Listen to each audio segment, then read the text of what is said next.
আমরা এক ভয়ঙ্কর দুর্বিষহ সময় আমাদের পার করতে হয়েছে। কথা বলা ছিল যেন পাপ, এবং সত্য কথা বলা ছিল আরও পাপ। যিনি সত্য কথা বলেছেন সেটা যদি ক্ষমতাসীন গোষ্ঠীর স্বার্থের বিরুদ্ধে যায় তার কোনো নিস্তার নেই। নানা ধরনের অত্যাচারের নানা খড়গ তার উপর নেমে এসেছে। সারা দেশব্যাপী মামলা এবং মামলা জামিন নেওয়ার জন্য এডিটরদের ছুটে যেতে হয়েছে। নিঃসন্দেহে একজন তরুণ রাজনীতিক, তার মৃত্যু, তাকে আঘাত করা, আহত করে কয়েকদিন পরে সিঙ্গাপুরে তার মৃত্যু হৃদয় বিদারক। আমরা তীব্রভাবে তার প্রতিবাদ করি। যে কারো তার কথা এবং বক্তব্যের কারণে তাকে জীবন দিতে হবে এরকম মানে এই পরিবেশের জন্য তো এতদিনের এত রক্ত, এত শহীদ, এত যে জীবন চলে গেছে পৃথিবী থেকে, এর জন্য তো হয়নি। তো এটা যেমন আমাদেরকে ব্যথিত করেছে, এবং এর প্রতিক্রিয়ায় আমরা যেটা দেখেছি সেটাও মেনে নেওয়ার মতো নয়। তা কেন হবে? ভিন্ন মত থাকতে পারে, ভিন্ন মতে আমরা আমার মতামত যেটা দেওয়ার দেব।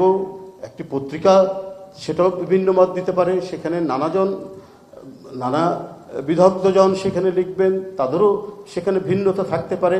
কিন্তু সব কিছু মিলেই তো একটা গণতান্ত্রিক সমাজ, এবং এই সমাজের জন্যই তো আমাদের এত রক্ত দিতে হয়েছে, আমাদেরকে এত কষ্ট করতে হয়েছে। শফিক রেহমানদের মতো মানুষদেরকেও কারাগারে কাটাতে হয়েছে দিনের পর দিন, মাসের পর মাস। তাহলে তো তার একটা ভালো ফলাফল আমরা এখন ভোগ করতে চাই।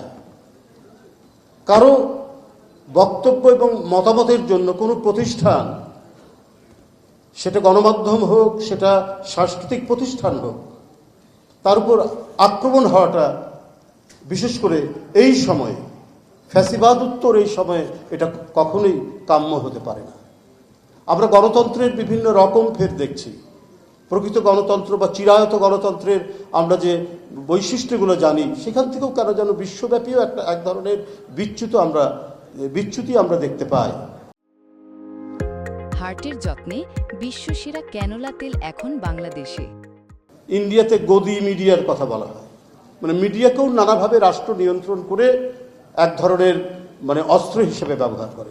নওম চমস্কি তো বলেছেন যে স্বৈরাচারী শাসনে যেমন ডান্ডা, তেমনি কঠোর গণতান্ত্রিক সমাজে মিডিয়াও এক ধরনের ভূমিকা পালন করে, যেটা প্রকৃত গণতন্ত্রের সাথে যায় না। কিন্তু এই বাংলাদেশে এত লড়াই হয়েছে, আমি যদি 52 থেকেই ধরি, সবগুলোই তো হচ্ছে অধিকারের প্রশ্ন। অর্থাৎ যেটার মূল বিষয়টি হচ্ছে গণতন্ত্র। গণতন্ত্র না থাকলেই তো অধিকারহীন, অধিকার হারা হতে হয়।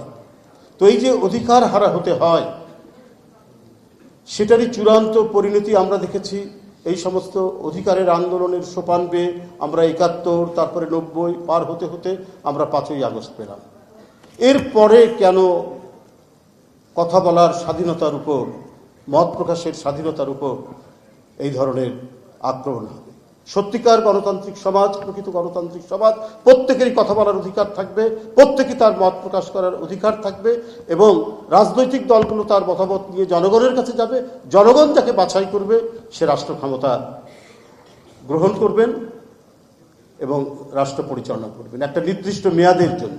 আমরা শক্তভাবে এই চর্চা, এই ধারাবাহিকতা যদি আমরা রক্ষা করতে না পারি, আবার আমরা যে তিমিরে ছিলাম সে তিমিরেই আমরা পড়ে থাকব।